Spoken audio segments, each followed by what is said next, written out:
The Hog Sty is brought to you by TicketClub.com, your one-stop shop for live events nationwide. Whether you're looking for game, theater, or live performance tickets, don't sweat it. TicketClub.com has you covered. So make sure you're going there for all your live entertainment needs, and make sure you're clicking over to them from the banner at the top of the hogsty.com.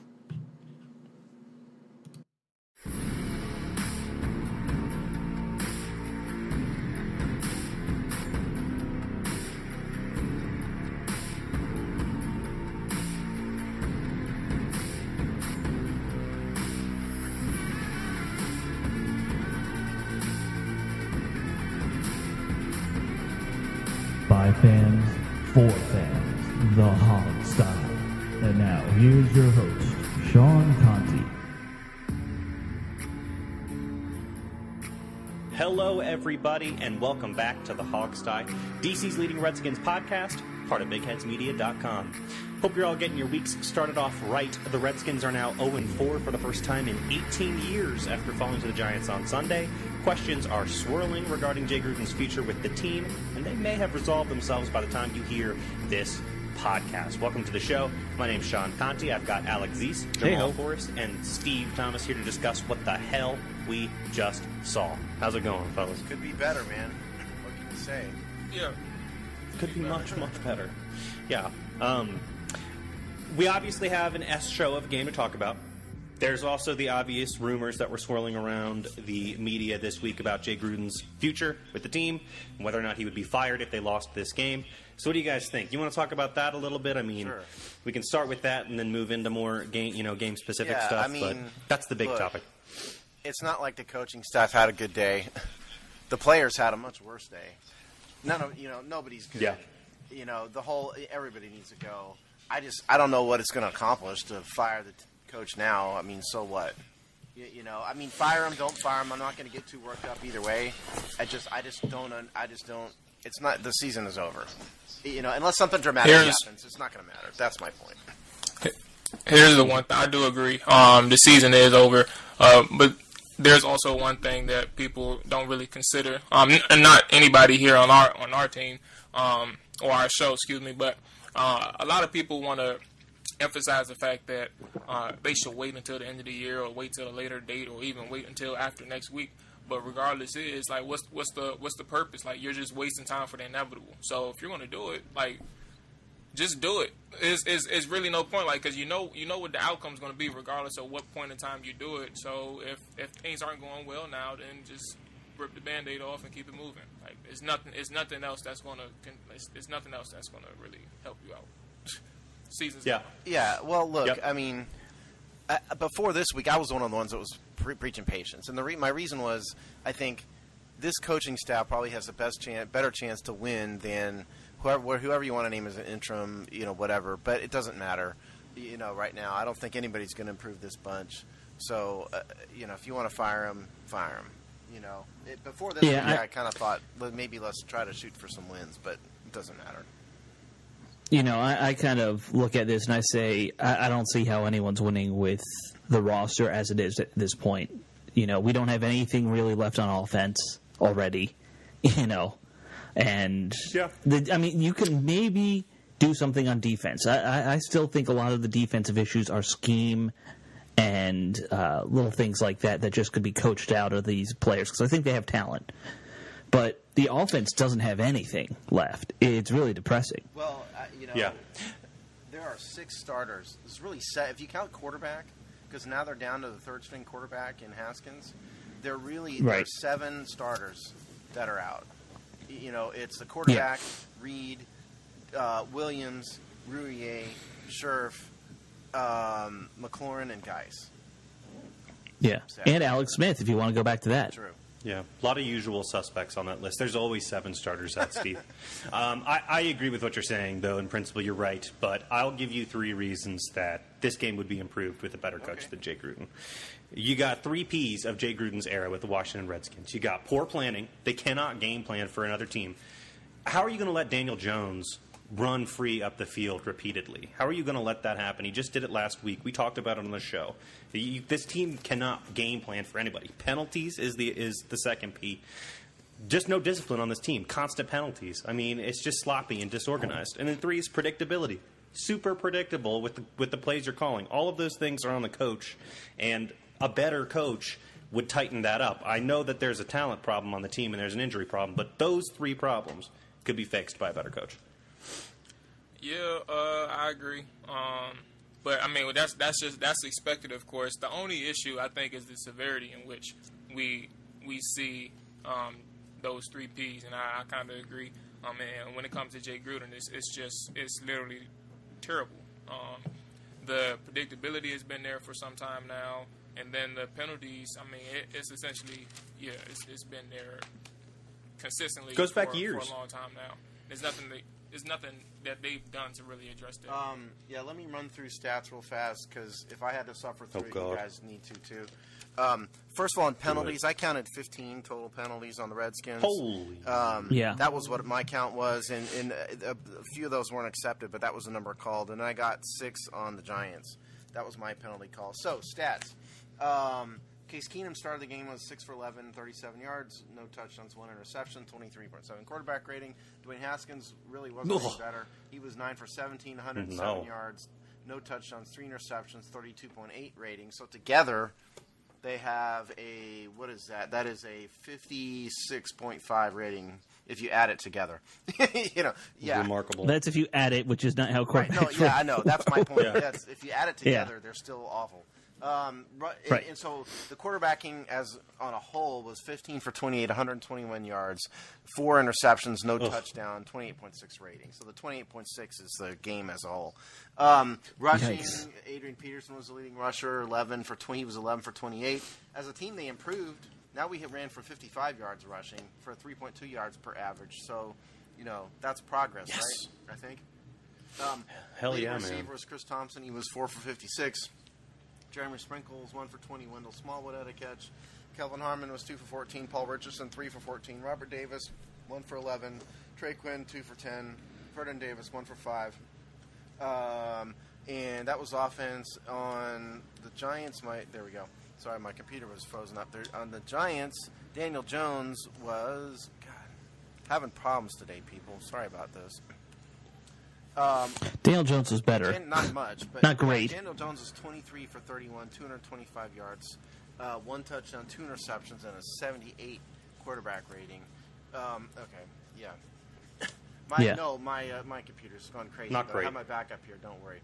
Okay, so rushing wise, the Giants on the day were only 37 for 164 yards for 4.4 yards per reception or per rush. Wayne Gallman, 18 for 63. Daniel Jones, 5 for 33. Sterling Shepard had a run, 1 for 23. So I'd like to point out that the quarterback and the wide receiver together had more rushing yards than the Washington Redskins team. So chew on that stat. Yeah. Sterling Shepard's leading receiver, 7 for 76 yards. Wayne Gallman, 6 for 55, 1 touchdown. It goes down from there. Now, turnovers. The Giants had 4 fumbles, lost 2. So the Redskins together had 4 turnovers. They got 4 turnovers, and then they turned the ball over 4 times themselves.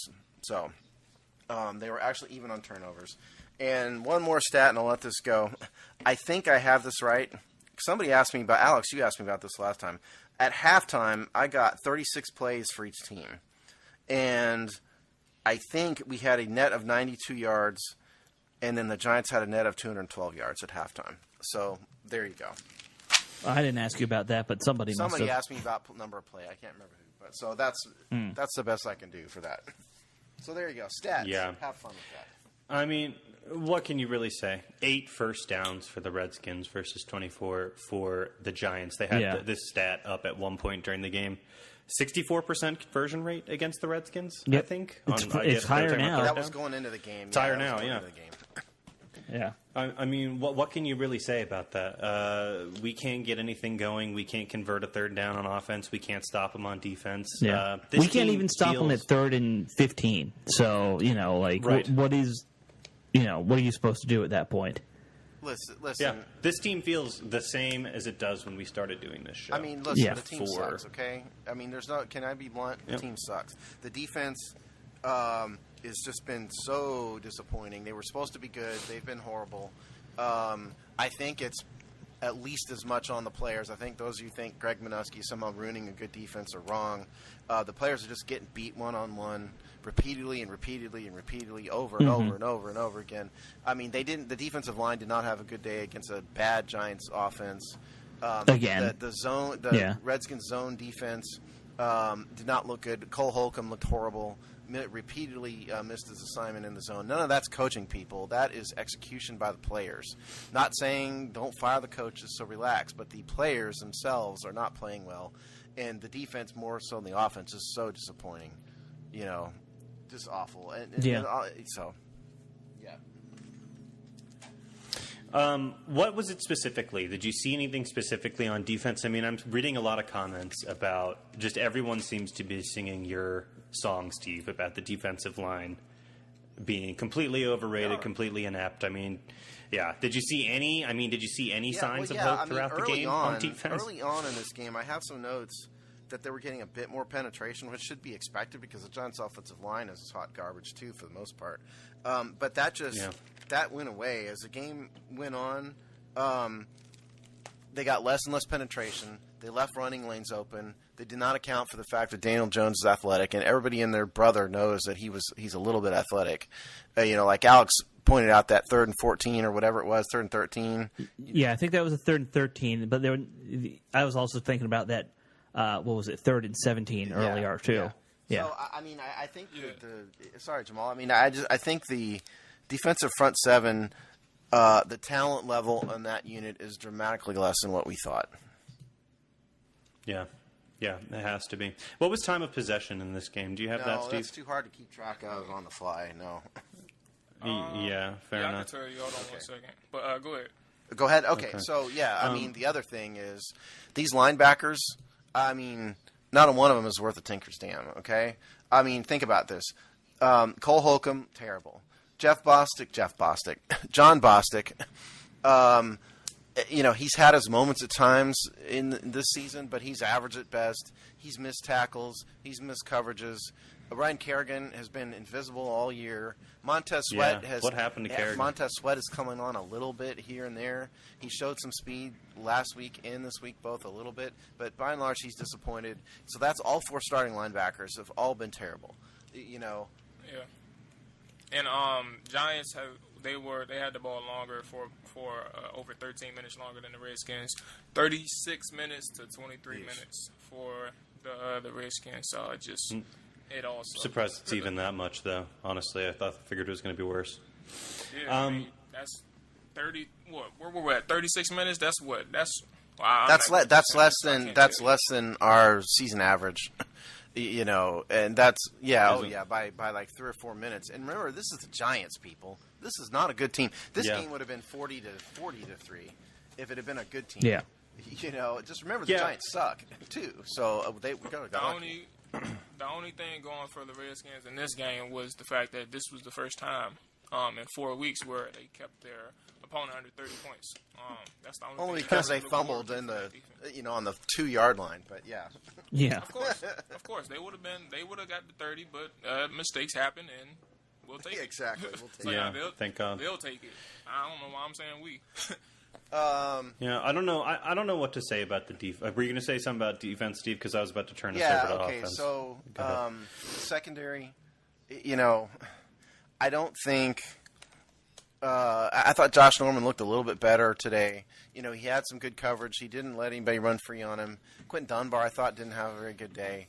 I know. Alex. He had 2 INTs though, didn't he? Yeah, I know, but that part, yes. But I didn't think he looked particularly great in other phases. Maybe coverage. I don't know. I don't think. I know, Alex, you're a big Dunbar fan. I don't think he's been anything special, quite frankly. None of them are special. One, this is his first game back in what, a week or a month? Yeah. So but still outplays the other guys on the secondary. Not saying much, today. But you don't think he played better than Fabian Moreau? Fabian Moreau's a slot corner. Dunbar's a starter. Well, and he was getting burned all day. Yeah. The point is, I think it's a talent deficient unit. Call whoever call the best, whoever you want to call the best. Doesn't really matter. None of them have played well. Yeah, overall suck. Like I seen somebody on Twitter talking about why is Jimmy Moreland not playing over Moreau? And I'm like, do you really expect Jimmy Moreland to be better than Moreau? No. Yeah, Jimmy Moreland got burned a few times in there himself. Yeah. And it's just overall, like he played good in preseason, but overall, just not like in coverage. He's had his struggles like consistently. Even back in training camp, he struggled. He just made plays on the ball, which isn't so surprising. that has nothing to do with his coverage abilities, and that's just to say, like, do you really think there's going to be somebody on this roster who can play better than the starters? No, they don't have somebody that can play. We're No. going to throw Aaron Colvin out there, Right. Yeah. Right. So They it's don't have frustrating. anybody who can play tight coverage. That's the most distressing thing. they did at times today. I mean, they had their slightly better game. If you want something positive, I guess that's it. They had a slightly better game today than they've had over the past 3 weeks. Yeah. How about that? Yeah, I actually think it's more scheme and coaching than it is talent. I think we have some good raw talent on the defense. I think that's where the hype and the overratedness comes from. It's not being coached up and built up into anything that's going to make a difference, make an impact. The players That's what I think the continually problem make is. mistakes. They continually blow zone that too. coverages. They continually play too soft. I think it's. But I wonder if the players are consciously making a decision to back off that ball and soften that coverage, or if that's what the play is written as and what they're being told to do. That's the perpetual question.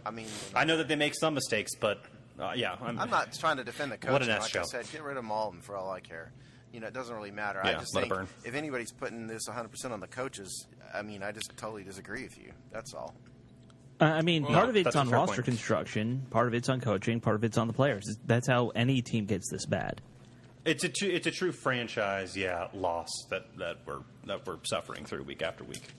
I'm gonna say, to be honest with you, like one of the biggest things you could point to, for Steve's point, look at that 3rd down and 13 where the quarterback breaks 2 tackles and scrambles for 15 yards. We talked about it already, but it's just the fact that that happened. That happened last year or 2 years ago with Carson Wentz escaping the pocket on a 3rd and long, and where we had issues with 3rd and long, and again it comes back and it's the very same thing. So, it just showed like there's a lot of player mess ups. So that's the safest word I can say. There's a lot of players who mess up on this defense that has little to do with coaching, but more to do with knowing the game of football. It just amazes me the amount of NFL players I see who do not use proper form tackling. I guess they probably don't. Tackling has been I guess atrocious. maybe NFL teams don't do form tackling drills. At that level, maybe they don't. But that's kind of been documented that that's a problem. it's not. Because either I see these players go for a big hit, they try to drive their shoulder through, but unless you wrap your arms up when you're trying to drive your shoulder through, you're going to bounce off, which repeatedly happens, or you just flail at them and there's an arm tackle. There's so many times do you not see these NFL guys, and it happens on Redskins more often than not, where they don't try to drive through the runner, the mid-section of the runner with their shoulder and wrap up it simultaneously. That's a form tackle, and they just don't do it very often. Yeah, good point. Okay, let's flip on over to the other side of the ball, guys. I have to ask a question, which is what happened to Case Keenum between weeks 2 and 3 from looking pretty confident and pretty capable to looking really panicky and just making really poor decisions, really poor passes, which culminated today, and obviously what happened, which is we saw more of Haskins. What happened to Case Keenum over the last couple weeks? Isn't the hallmark of his entire career inconsistency? Yeah, but this bad? 5 turnovers or something last week and then into this And one? another, was it 2 today he had? No, Yeah. he had the one. He just had one. Oh, just the one. Yeah, Okay. it was a pick 6, right? No, he didn't have a pick 6. It was just interception. Oh, Haskins had the pick 6. Haskins had the pick 6, yeah. I don't know. He's been bad. What can you say? He's never was going to be a franchise quarterback. I thought he was going to be better than this. Part of it is that there's no talent around him, but that doesn't excuse his poor play either. I don't know. That's right. I don't have an answer for you, Sean. That's a good question. Yeah. It is the fact that partly he's just always been streaky, and we've seen that with quarterbacks before. Kirk Cousins was famous. He would have he'd give you 4 great games and 4 bad games and 4 good games, and we saw that with Cousins all the time, and we've seen it with other quarterbacks here. Quarterback play is a streaky thing, and I think the thing that's probably hurting him more than anything is the fact that because the run game can't get going, he just starts looking worse and worse each week because teams know they can tee off on him. Yeah. Do we have that, Steve? Did you give us the What? run counts Oh, by any chance? you want the I total forget. number run? Yeah, I did, but let me do it again. If you have okay, it. yeah, it was 28 passes, 17 runs. And of those 17 runs, 2 of those were scrambles by Haskins. And so really the starting tailback had 11 carries. Yeah. You know what? I Well, think and they might as well get rid of Adrian Peterson. Trade him for something because Jake Gruden doesn't want to use him. But, sorry, Jamal, go ahead. No, that was my reaction. It was a big sigh. Just Frustration. I really don't understand. If I could, I guess the best way I could say it, I really don't understand what Gruden is doing here in a sense. Steve Smith actually said it at one point, and he's saying it to be funny, but he's saying it like with a little bit of truth in his opinion. Like he believes that to be the case, and what I'm saying is like he really believes that Jay Gruden is trying to get himself fired. And he said this like a couple weeks ago on a Thursday night pregame, and I think at this point, when you look at Jay Gruden, you just don't understand what the hell he's doing at certain points of the game, and then with certain players. For example, Adrian Peterson last year was the bell cow. We knew that to be the case, and you still, with 2 games since Geis has gotten hurt, he's averaging like 10 carries a game, or maybe even less than that on an average. So you know what your bread and butter was, yet you are phasing him out of your game, and then expecting great results. Like you knew what it was, you knew what you had to do. Even though the offensive line has struggled, they struggled this week too to make things happen in the ground game. It doesn't matter. You're not giving these guys a chance at all.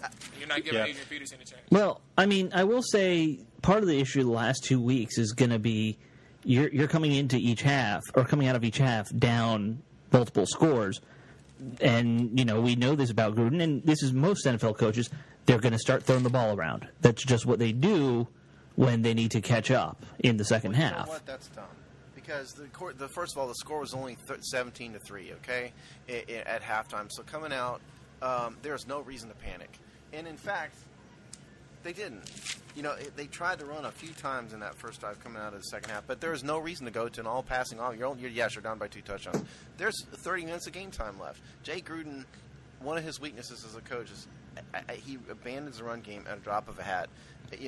When just establish they didn't have one decent drive this game. One decent long drive. The field goal was on a short field. It was a long drive, though. It was 9 plays. Well, yeah, for them, maybe that qualifies. But you establish these long drives, you have to get the run game going. Look at the Giants, man. I mean, for God's sakes, the Giants, you want the pass run count for the Giants? They had 37 carries. 37 runs. Carries. Right. To 31 passes. That is how you win a game when you aren't a good football team. Jay Gruden doesn't understand that. If you want the biggest flaw of him, that's it. That's a reason why you should get fired. What was the Giants' yards per carry? 4.4. Call me whenever we have a 4.4 yards per carry today, because it's not going to happen this year. Have a chance. Well, we said repeatedly last year that AP only does well when he gets fed a lot of carries over the course of the game. And, he's not even getting a chance to get rolling this year. But I was just going to make that point about the drives, Steve. First drive, interception, punt, field goal, punt, pick 6, punt, interception, punt, interception. I mean, that is just abysmal. But also, as an abysmal, pathetic showing. Let's also say this, that all these penalties, and I thought the officiating crew was atrocious. They were just, those guys need to be fired. I mean, they were just terrible. They were calling all sorts of, but the defensive holding calls, they just flat out were just wrong. They just flat out just bad calls, missed calls. But there was. I'll even say that holding call on the Giants receiver. No, it was terrible. When he made there was no holding call there. No, it was terrible. Right. But these drives, if you go through between the turnovers and the penalties, like 7 of the 22 drives were dramatically affected. There were 22 possessions in this game. But these penalties ended Redskins' drives today. Yeah. I mean, we had one drive where we got a hold, and was it a false start? And we were starting at 1st and 25. Right. That kills any drive. It's been happening all year. Yeah. Yeah. Yeah. And some of these drives came off of turnovers that we could not capitalize on. So it's like even when the other team makes mistakes, we can't. 3 we points can't off of do 4 anything with it. turnovers. Like I said, just be thankful that the Giants weren't good. Otherwise, this game would have really been out of hand. You know? Yeah. So all of this is to say this feels pretty fireable to me. I don't know what kind of message it sends about accountability if you allow this kind of worst performance in 18 years to go kind of unanswered for. So coming around kind of to the beginning of this conversation, I'm done. I saw a lot of I'm done, I'm effing done comments on our board about this game. And I'm kind of with them. I'm numb to the pain, but I'm pretty close to done with this administration. I mean, fire him again. I mean, my thought's the same. Fire him if you want to fire him. Just don't expect it to make a bit of difference this year. No, it's about accountability. It's not about winning this year because that ship sailed. It's about accountability and showing that someone has, someone's got to answer for this. Some heads got to roll. Otherwise, just don't what are you doing? expect things to dramatically change, and the players are playing so poorly. Yeah. That's all. Yeah. Yeah. No, that's fair. Nothing's going to dramatically change. No. That's one of the reasons why I actually don't even care who comes in that interim. A lot of people, but people think that Kevin O'Connell is going to be. I understand they want to give him a trial run, but what makes you think that there's going to be things that's going to drastically be different or at least change for the better, given that he, compared to the other coaches on the team, he has zero experience. Yep. So what are you really going to do to put him in this position right now? At least elevate his role in the offense. You can put him at coordinator. You can have him call plays week in and week out as opposed to making him the head goddamn coach. Like, what sense does that make to go from a positions coach to a coordinator for a half a season up into head coach? So he has a lot to learn, but like, who are you really going to put in? You have veterans. You have veteran coaches who can get the job done for a few more games this year. Well, my thinking would be more along the lines of who on that roster of coaches can you take and say, what are you going to do to fix the situation as it is? Because if you put Kevin O'Connell in, guess what? He's just going to call Jay Gruden's playbook. We don't necessarily know what his run-pass balance will be or things like that, but the playbook's not going to change any, and I doubt they're going to give him any ability to make any roster changes. What roster changes you're going to make? Thing, like, I think exactly. I think the playbook is fine. It's more so the play calling, and that's what you get. Different coordinators in general. You got a guy Jay Gruden. We all know when he's going to run screens. We all know when he's like. It's kind of crazy. All right. Well, O'Connell was calling the second half. Did it look any different? I don't know if you guys noticed in like the fourth quarter, like it was like 5 minutes left and they ran 3 straight runs. Yeah. To try to like deep in their own territory. Like, did you not trust Haskins or anybody at all? Like, did you just quit? It's not even about trusting Haskins, but more so, did you just quit just to get the game? Well, no, I don't think that. I did notice that, Jamal, and my thought that went through my head was this. They knew the game was over at that point. They weren't going to come back. What I kind of thought they were trying to do was just establish anything. Just establish some sort of progress on offense. That's what I kind of thought they were doing. If they could just get one decent drive in, maybe that's a positive. Yeah. They can kind of turn that for next week when the Super Bowl champions come in. We'll talk about that later. That's what I thought it was. I don't think it was. But no, in answer to Alice's question, I didn't think the play calling looked any different when O'Connell was calling the game. Yeah, because that fourth quarter was all O'Connell. So, like... Well, and I'm saying that to say, like, it's still the only... I'm saying what you get when it comes to different coordinators, you can have the same plays. You could use somebody's playbook, but you can also switch things up. You can have different... you can have a different... what's the word? Run-pass balance is what you're talking about?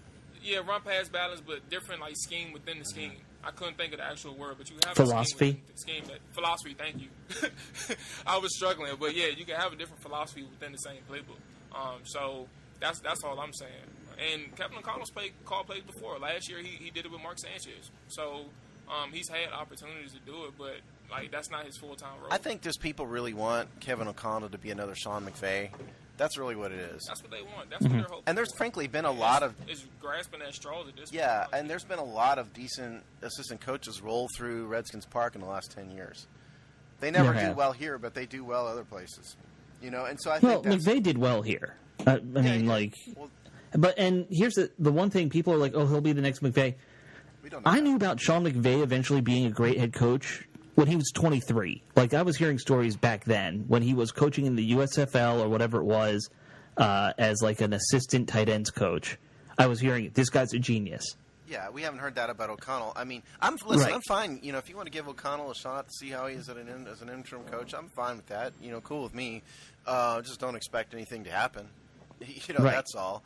You know, and I'm I think, still more listen, curious about the I mean, defense. the fans are up in arms. I don't blame you, guys listening. I really don't. You know, that's the definition of a fan, is to be fanatic, and you want changes. And like Sean said, you want accountability. You know, I understand your point, Sean. I'm just numb to it, and I just don't think it matters. That's all. I mean, I'm all about what can he improve now to win a few games now, and the answer is nothing. That's Right. my point. Yeah, we need to talk about what we saw in Haskins. But we haven't said a word about Haskins.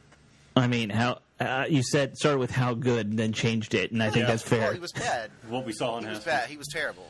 You know, Yeah. I thought that what I saw, he held the ball way too long, which tells me he wasn't seeing the field well. He threw multiple bad passes. Yeah. You know, he just wasn't very good. He did run pretty well, so that's a positive. But it's his first game. He came in. He probably wasn't expecting to come in. Hopefully he'll be better, but it was an inauspicious start. What I see is what we saw in preseason, and that is he's very good in plays that are kind of designed for certain players. Like, he's excellent on those bootleg passes to Sprinkle. And in general, he's very good on these bootleg rollouts. And those are easier plays for a quarterback, in my opinion, because it's, you know, do the bootleg, you got a lot of open space to see your receiving targets, and generally you got a high-low option. He's good with that. He was struggling with the same issues he had in preseason, which is stand in the pocket, make your reads from there, and that's Held the ball way too long. Right. At several different Exactly. several points. And, you know, we saw that one sack where Quinn was open by about 25 yards deep, and he just didn't see him. Like, and that's where he's going to have to get the feel for this game.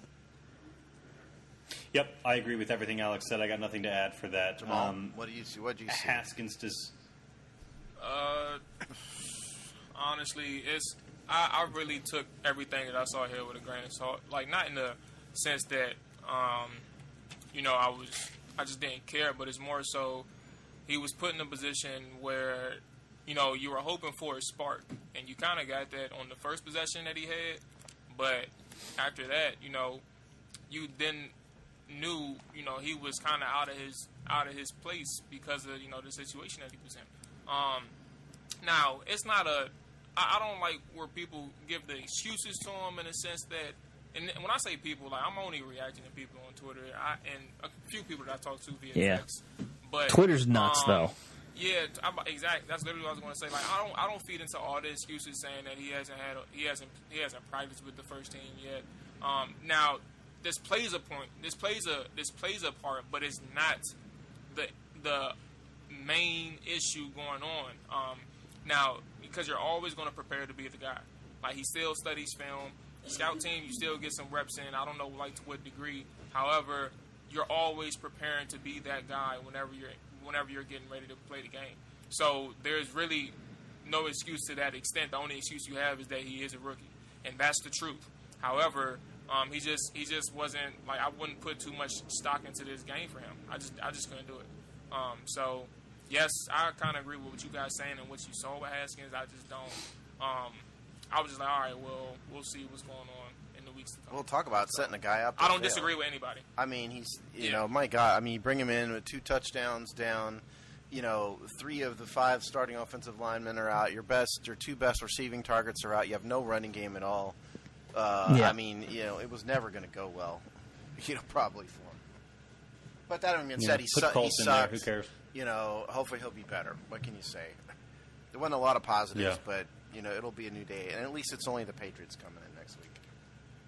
Yeah, like, what could go wrong? Have they given up a touchdown yet? Well, I mean, there is some They're in the red discussion zone. already I'm seeing online of should they even start Haskins next week, or do you just put Colt or Keenum in there and let them be the sacrificial lamb? Dwayne Haskins' era has started. Let it roll with that dude. That's my thought.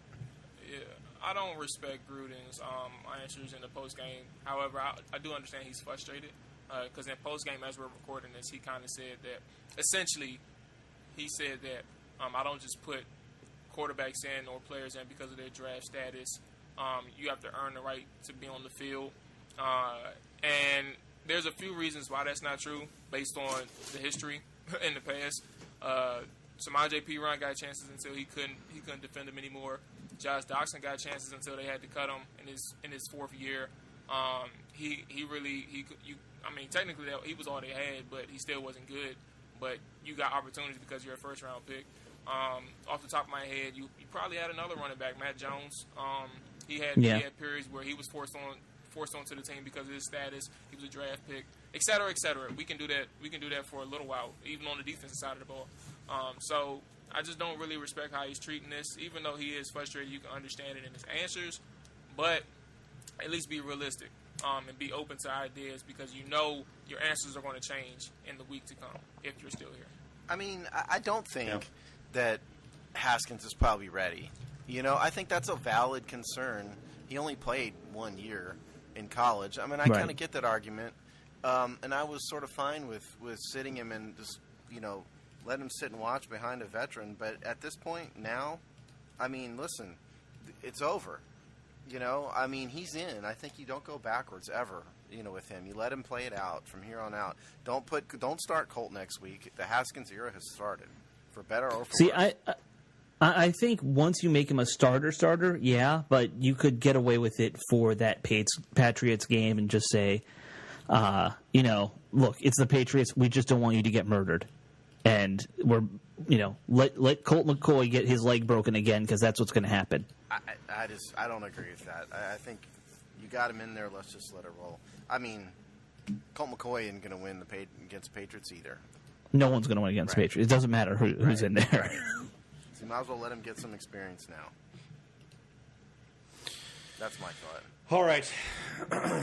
So let's do game balls, guys. Okay. This is going to be a tough one, but let's do it. All right.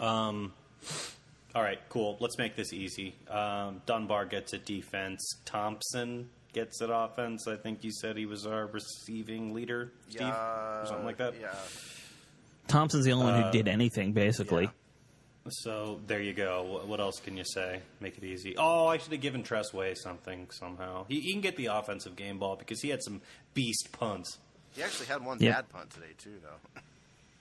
But he had a really good one, so it bounced. He had two that almost turned into turnovers. True. Yeah. Jamal, you've been gone. You got to go next. I'm still thinking. I don't know, man. I'm not gonna lie to you all. Just in general, when it comes to this team, I'm just gonna. I hate the fact that I'm about to be off topic in general, but just when it comes to this team, it's frustrating in a sense. Like I even asked Steve on Twitter. I was only kidding, but because I was never going to stop. No, he asked me on Twitter. It wasn't Steve. Oh yeah, okay. Twitter was Alex today, Jamal. Oh, okay, Yeah. okay. So all right. So I asked Alex on Twitter.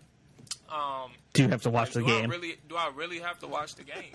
And I was halfway serious, but it's like I don't like my interest level in this team is wavering, and I will never stop watching because we have job to do on this podcast and throughout the week. But it's just like when you keep saying these things over and over again, and you deal with the way they're losing, and you dealt with it for what is it, 2019? I don't know why I was about to say 2016, but what you dealt with it for 5 years or 6 years now with Jay Gruden.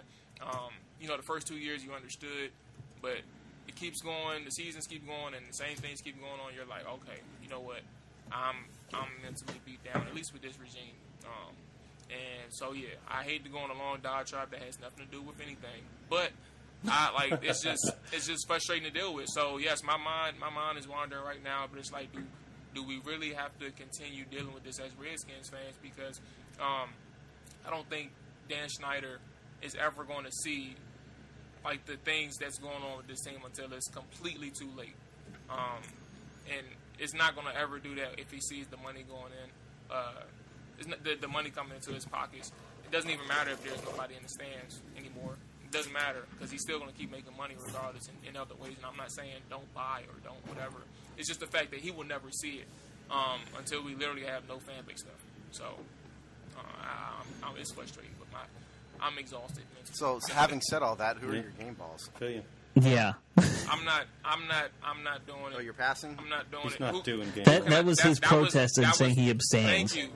Thank you for recognizing that, because I don't have anybody. Only thing we can see is Tressway doing something every single week. That's pretty exciting. I've got here. Right. Yeah. Okay. So I've Show got, him to here's watch a another- guy kick a ball. Here's another great stat for you. You ready? 121 yards passing total, 55 yards rushing. That is 176 yards total offense, right? Tressway punted for 319. 319 Holy yards. crap. There you So go. that is Seriously? 144-19. That's 163 yards more punting than the total offense. So my game ball, Tressway gets the offensive game ball for me. It's high time to recognize this guy. He's been the best punter in the NFL for a long time, more than 1 year. So Tressway, and on defense, I mean, last week I gave my defensive ball to Khalil Mack. Yeah, I mean, remember You can't say Quentin Dunbar Yeah. I don't know. by default. I didn't think Dunbar was great today either, but for those penalties, or the interceptions. But I guess Dunbar has to get it. I mean, you're the only one that made any play. So Dunbar, I don't like it. I don't like myself for having to do it, but Dunbar. So Tressway and Dunbar. Yeah, and I don't want to make this a hat trick, even though you guys know how much of a Tressway fan I am. Yeah. I'm going to go the other kicker. I'm going to go Hopkins because he scored our only points. So, That's a good for him. Call. That's fair. And let's see, defense, just to be different again. Who caused our fumbles? Was it Settle? Settle caused the fumble that was on Yes. the 2-yard line. Yeah, well, that was the one on the goal line? Yeah. Okay, Yes. let me go with Settle then. Because he kept us from having 30 points again. I got to be honest. It you would go. have been cool to have 4 30-point games in a row, wouldn't it have been? Not, I mean, In a if kind you of want a reason to, fatalistic sort of have Greg awful, we Minuski hate just ourselves left in New kind of way. York. Yeah. Yeah. Sure, we can say that. By the way, if they just All right, leave cool. Greg Well, Minuski in New York, we're all okay with that, right? Like, if it's like you don't get to ride back. I'm okay with I it. mean, Works for me. we got to wrap this up with a thought, I guess. Go for it, buddy. I wish I had a real big rant in me, but I'm so beaten down by watching this over and over and over again. I've been known to rant on this show a few times. I guess my rant is I can't even gin up a good rant because it's so disheartening to watch this week after week after week. It's so disheartening to watch players not execute. Players that I know are good players. I know John Allen, Matt Ioannidis, Daron Payne. They have talent. Josh Norman has talent. He was an All-Pro 1 year. These guys have talent. AP is going to be in the Hall of Fame. Paul Richardson, fast. This just isn't coming together, and it's so incredibly frustrating. And I guess my end of this here is that bring in whatever coach you want. Go dig up Vince Lombardi, take him and reanimate him, bring him back to coach, and it will not matter because teams win and are consistent winners when a tone is set at the top. And Dan Snyder is not going to ever do that. He's proven to be a guy who's not a good leader. He's not a good manager. He's got a guy running this team for him who is a buffoon in Bruce Allen and doesn't even know he's a buffoon. And so I don't think anything you do is going to help anything until Bruce Allen's gone. Dan Snyder recognizes the error of his ways and starts to set a new tone for this team from the top. Until that happens, we're just spinning our wheels. Yep. There you go. I agree, and there was a story this morning, just my final thought. A story this morning that Dan Snyder apparently said to somebody that he gave them a playoff team this year, and he's frustrated by how the coaches are executing more than anything else. Dan Snyder's a fool. So, Dan Snyder's a fool. Yep. Yep, all right. Cool. Well, let's cut it off there. We will, like Steve said, we only have the Patriots coming up, so that'll be fun. We will be back on Thursday with the preview episode for that game, and we will see you then right here on the Hog Sty. Take care. I mean, honestly, the only question is whether Page is going to score 50, right? That-